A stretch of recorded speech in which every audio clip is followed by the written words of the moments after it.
today's speaker, His Excellency President Nana Addo Dankwa Akufo-Addo, President of the Republic of Ghana. President Akufo-Addo's political career spans more than 50 years, through which he has served in diverse capacities as Member of Parliament, as Cabinet Minister, as Attorney General and Minister of Justice, and as Foreign Minister. He was elected President of the Republic of Ghana in 2016. In the course of his public service, he has remained at the forefront of the fight to guarantee universal human rights, to build democracy, to increase freedom, and to uphold the rule of law. Today, he is known as one of the key leaders of the movement for democracy in Ghana and on the African continent. As Ghana's head of state, President Akufo-Addo has also prioritized reforms of the economy and education. During his tenure, the national GDP has increased, and both inflation and interest rates have decreased. His Excellency has also extended free access to secondary school education to every Ghanaian student. As a child of Africa, I am deeply comforted by the constant concern President Akufo-Addo shows for the youth by increasing opportunities for education and creating jobs. He has often said that Africa and its leaders have a responsibility for its young people. His many accomplishments reflect a commitment to that responsibility, and his work remains a source of hope to young Africans like me. It helps us believe, as he likes to say, that we can do it. Today, President Akufo-Addo will make formal remarks, and then he will take questions from the audience, as you just heard. So, ladies and gentlemen, please join me in welcoming His Excellency President Nana Akufo-Addo.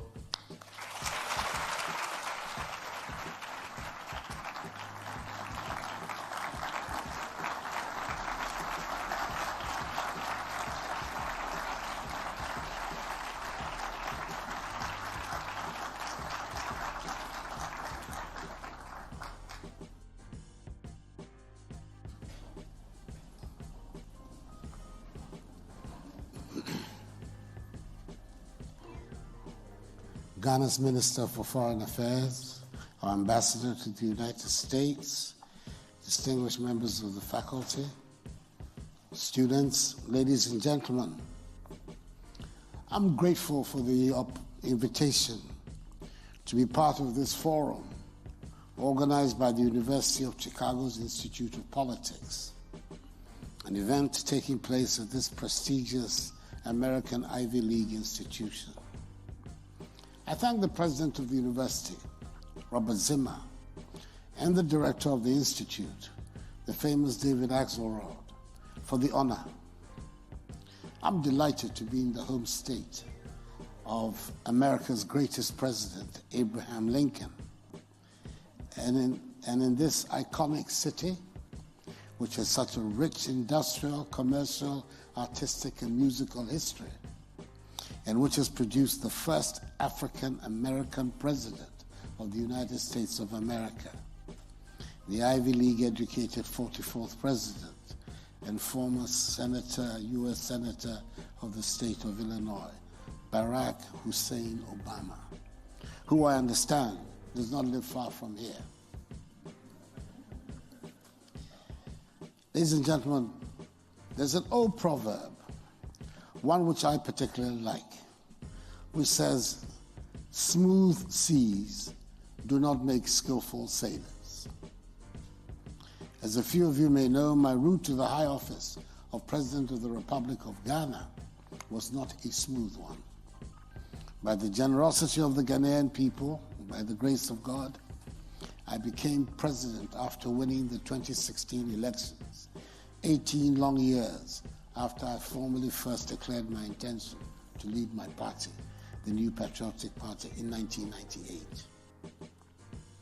My initial memories were what turned out to be a major political event in my country. As an almost 4-year-old, I remember one morning when my father's house in downtown Accra, our capital, was suddenly transformed into a railway station at rush hour.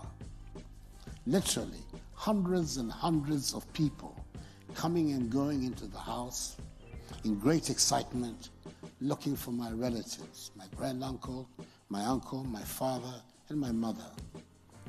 I had no idea then what it was all about, but I do remember my little mind making the decision that whatever my relatives were doing is what I would also do when I grew up, because it was obvious that their work mattered a lot to people and that it was exciting. It turned out that that day was 28th February 1948, when ex-servicemen of the last war, the Second World War, of the Gold Coast, the name for colonial Ghana, went on a peaceful demonstration in Accra to present a petition to the colonial governor about their grievances, including the non-payment of their entitlements. In the course of the demonstration, British colonial police fired on the unarmed demonstrators and killed 3 of them. News of this outrage spread through the city and the country like the proverbial wildfire. Accra itself was nearly burnt to the ground, and the air of freedom, which already was strongly abroad the country as a result of the inauguration 6 months earlier, on 4th August 1947, of the first nationalist party of our history, the United Gold Coast Convention, UGCC, which had stated as its express goal the attainment of independence for our country within the shortest possible time, turned feverish. The events of 28th February enhanced dramatically the demand for freedom, echoing throughout the country. The date has become a sacred date in the nationalist calendar, the object of annual official commemoration. And the 3 murdered ex-servicemen have attained the status of martyrs in the nationalist cause. The area where the killings occurred, Christiansborg Crossroads, is now a national monument. Betty House, my father's house in downtown Accra, was effectively the headquarters of the UGCC, hence the commotion in the house on that day. The 6 most active leaders of the UGCC were arrested and detained by the colonial authorities and held responsible for the disturbances and riots. They have gone down in Ghanaian history as the legendary Big Six, who are to be found on our national currency. The celebrated Kwame Nkrumah, who was to be Ghana's first president, Emmanuel Obeche-Bilamte and Ernest Akwa-Jay were 3 of them. The other 3, my granduncle, Dr. J.B. Dankwa, who was to become Kwame Nkrumah's greatest opponent, my uncle, William Ofori-Atta, later to be eulogized as Pawuli, and my father, Edward Akufo-Addo, the future 3rd Chief Justice of Ghana and ceremonial President of the Second Republic, 1969-1972, were the relatives people were seeking for in Betty House on that fateful day of 28th February. So as you can see, I had little choice or chance in deciding my destiny. Growing up, it became evident that the freedom the early nationalists fought for was not only from colonialist and imperialist control, but also from internal oppression. Hence the courageous and principled stance taken by many of them in the First Republic when the nation was gripped by authoritarian rule. This was highlighted by the martyrdoms of Dr. Dankwa and Emmanuel Obeche-Bilamte, 2 of the Big Six, who died in prison without trial, and the long periods of political detention without trial suffered by thousands of opposition activists under the obnoxious Preventive Detention Act, which gave power to government to detain citizens without trial for 5 years at a time. To the peril of their lives, they were not ready to compromise their conviction that independent Ghana had to be built on democratic principles. The fight for democracy became the goal of my political career. I went to a state primary school in Accra, and at the age of 10, my father sent my sisters and I to prep school and secondary school in England, after which I took a degree in economics at the University of Ghana. I went back to England to read for the bar at the famous Inns of Court and was called to the Middle Temple Bar in 1971. I then went on to work in France as a freshly qualified barrister with the then renowned international U.S. law firm, Couder Brothers, for a period of 5 years. I enjoyed very much my 5-year stay in Paris. It is difficult to resist the charms of arguably the most beautiful city in Europe, for some in the world, especially when you're young and active. Apart from a welcome exposure to French civilization and French politics, my stay enabled me to become fluent in French, a lifelong gift, to establish strong friendships with several Francophone West Africans, another valuable contribution to my development, and to gain a deep insight into the workings of the multinational companies that dominate many aspects of the global economy. I returned home in 1975 to practice law, and by 1979 I had formed with a childhood friend who's now an important traditional ruler, the firm of Akufo-Addo, Prempeh & Co., which has proved to be one of the most successful law firms in Ghana. Apart from the standard fare of legal practice, corporate affairs, real property transactions, intellectual property matters, and civil suits, the firm also became renowned for its pro bono work and its engagement in constitutional and human rights litigation. Many of the most important constitutional cases of the modern era in Ghana were conducted by the firm. It provided for me a seamless entree to the world of politics.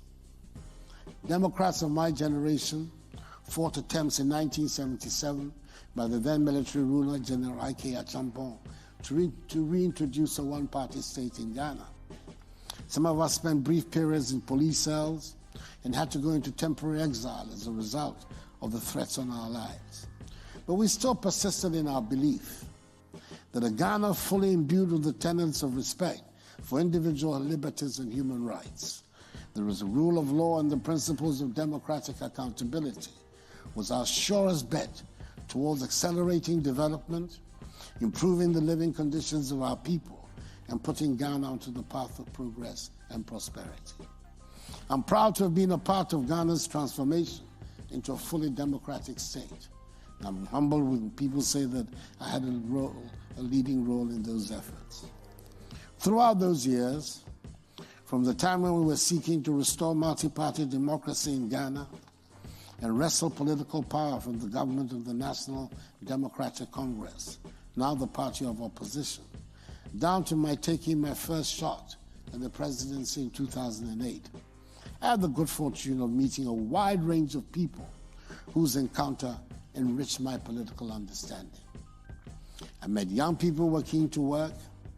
I met young people who were desperate to start on the first ladder to their own businesses. And I met young people who were dying to start families of their own.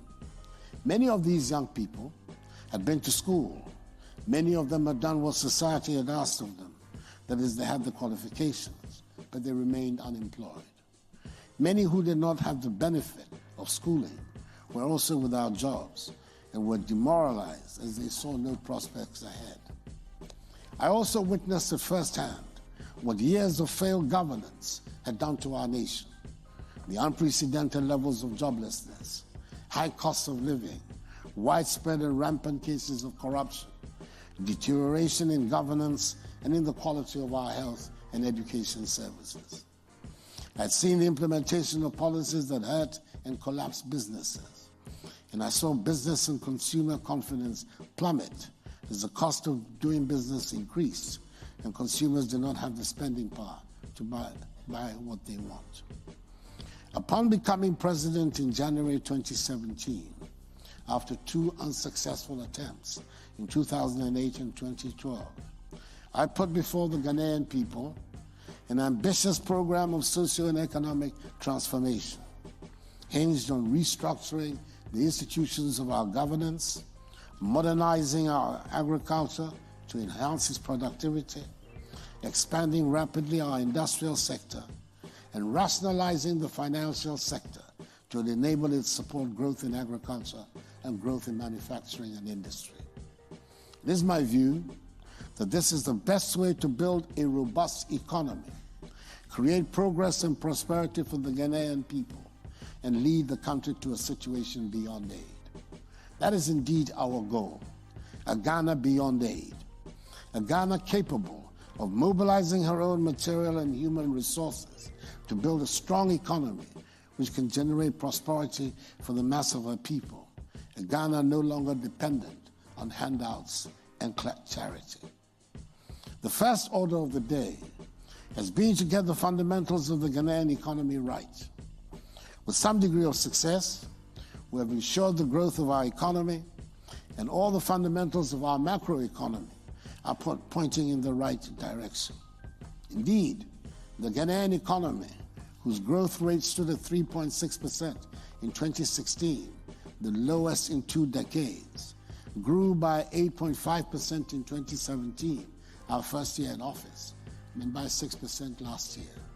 This year, at 7.9%, we're projected to be one of the fastest growing economies in Africa.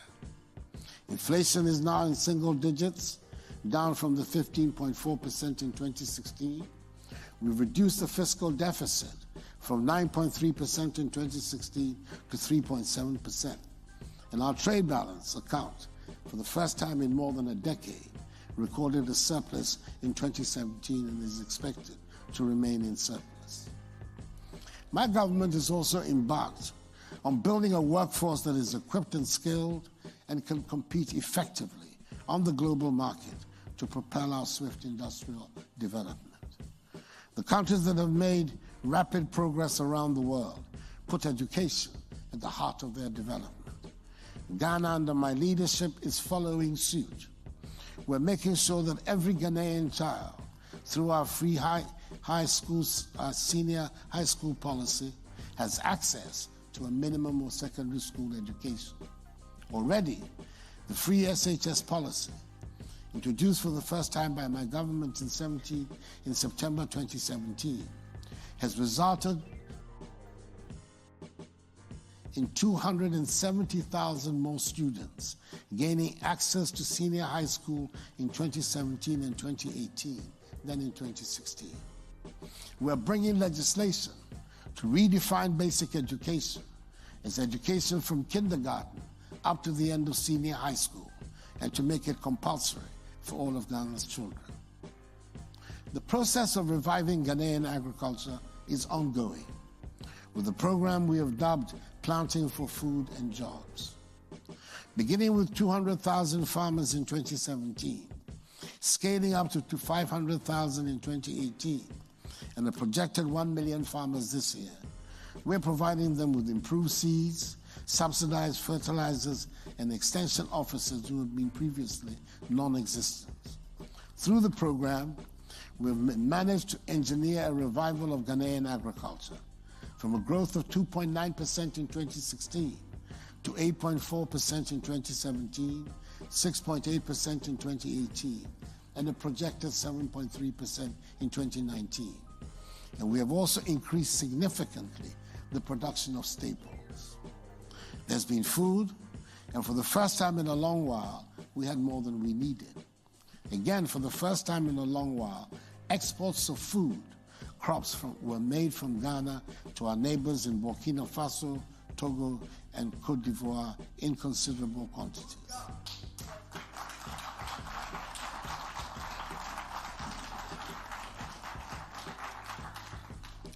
As a relatively new entrant in the League of Oil Producing Countries, we have two options about what to do with the oil. One, to treat it like we have done with gold and allow it to be exported in its raw material form as crude. Or two, use it as an appropriate vehicle to transform the structure of our economy through industrial and value-added commercial activities. We're determined to use our oil revenues to create assets, not waste it on consumption and accumulate debt simply because people will lend us money now that we have oil. We're also very desirous of developing strategic industries out of our abundant natural resources of bauxite and iron ore. We've established by statute a public commercial corporation, the Ghana Integrated Bauxite Development Corporation, to assemble the relevant financial resources for for the full exploitation and development of the entire value chain in Ghana of our large bauxite deposits. Aluminum, as we know, is the metal of the future, and we intend to be an important producer. By the same token, we have decided to exploit our substantial iron ore and manganese deposits situated in the western and northern regions of our country to build an integrated steel industry to serve the needs of our country and region. We shall be establishing shortly a Ghana Iron and Steel Development Corporation to spearhead this development. We have also instituted a policy of one district, one factory to engineer the process of rural industrialization, creating jobs in the countryside and halting the rural-urban drift of our youth, which is one of the greatest threats to the coherence and stability of our nation. Our overarching goal to diversify our economy and the modest successes chalked in reviving the Ghanaian economy and creating a business-friendly environment have received major boosts with the announcement made by global car giants such as Volkswagen of Germany, Sinotruk of China, Nissan and Suzuki of Japan, of their decision to establish very soon assembly plants in Ghana with the intention in the medium term of producing their vehicles in the country. Tech giant Google has also decided to base its African Artificial Intelligence Center in Ghana, the first in Africa.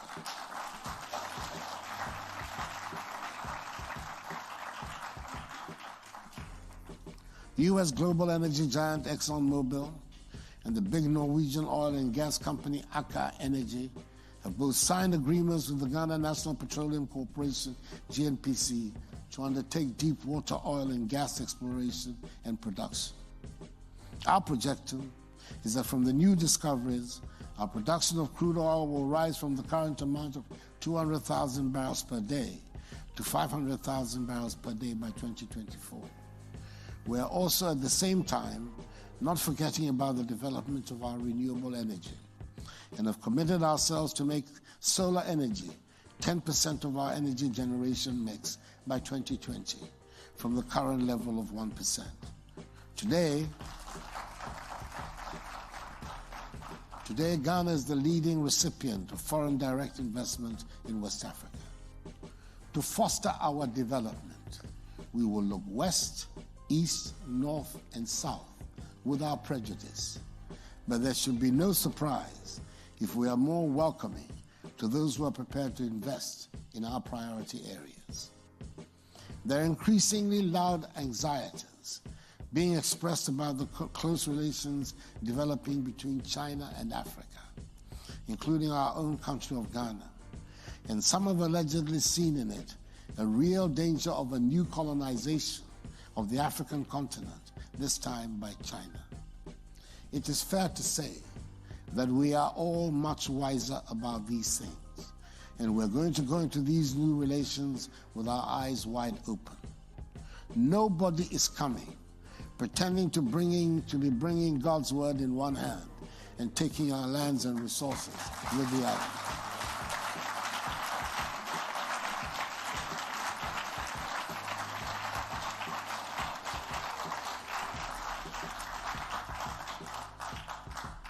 This time around, we will look after our interests in much the same way as we know all other nations that we deal with look after their own interests.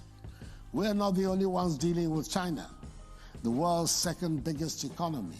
Everyone is dealing with China, and we're doing so with our eyes wide open. Ghana appreciates the continuing assistance offered to our country and to the financing of our budgets by the American people and their government. Thus, towards the holding of the 2016 elections, the election which brought me to office, the United States contributed some $7 million towards the holding of that election, received $547 million from Millennium Challenge Compact 1, negotiated by the Kufuor government with the then Bush government when I was Ghana's foreign minister. It was satisfactorily performed which enabled us to enter into Millennium Challenge Account Compact 2, negotiated by the successor Mills-Obama governments, providing nearly $500 million United States dollars being invested in Ghana to improve power generation. Nonetheless, the time has come for a new form of relationship between Ghana and the United States of America. We're not disclaiming aid, but we do want to discard a mindset of dependency. It is unhealthy, both for the giver and for the receiver.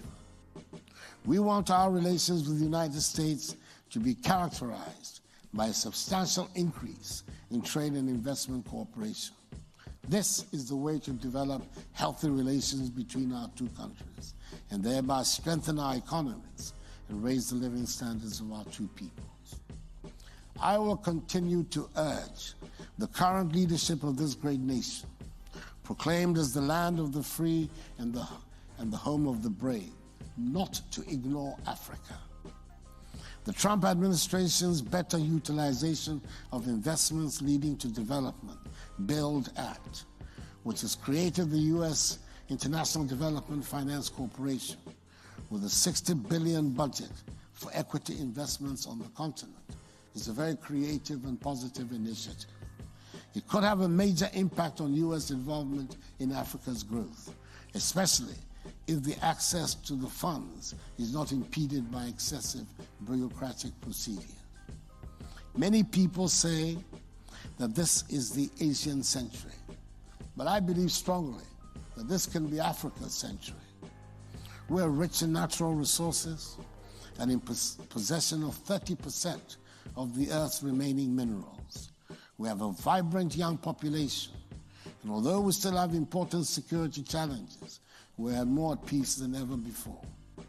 That is why I'm excited by the decision taken by the African Union to establish an African Continental Free Trade Area.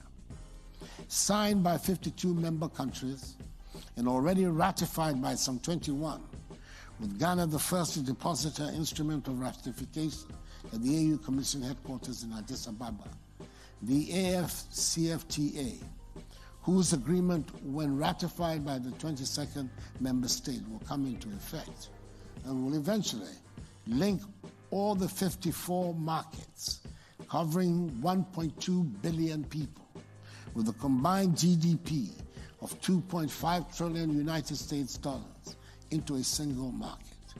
It will be the world's largest free trade area outside of the World Trade Organization itself. By 2050, it will cover an estimated 2.5 billion people and have over a quarter of the world's working age population within its ambit. Imagine the investment and business opportunities offered by the infrastructure required to link these markets more effectively and the opportunities such a market can generate. It can be a solid basis for the creation of wealth and prosperity for the long-suffering African peoples. The future, it may be said, is indeed African. Before I conclude, it is important to state that in September 2018, in Washington, D.C., in front of the Congressional Black Caucus of the United States Congress, I proclaimed 2019 as the year of return, commemorating the 400th anniversary of the time when the first 20 West African slaves were brought to the Commonwealth of Virginia, which subsequently became part of the United States of America, thereby commencing one of the most unfortunate and barbaric episodes of human history, the transatlantic slave trade. The commemoration is a statement of our determination that never again should the African peoples permit themselves to be subjected to such dehumanizing conditions.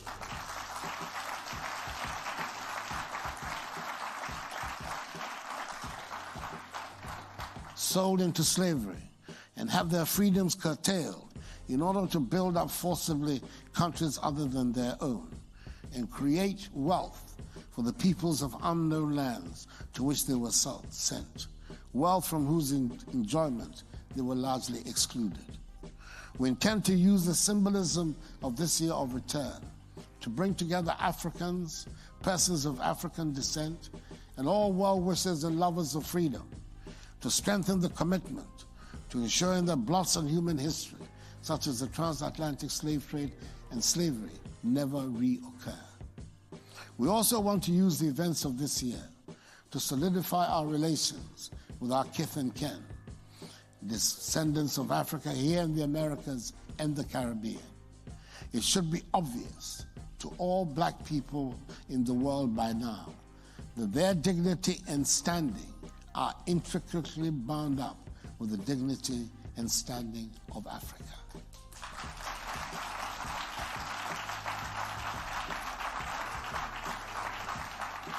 I'm inviting you to pay a visit to Ghana in the course of the commemoration of this landmark event.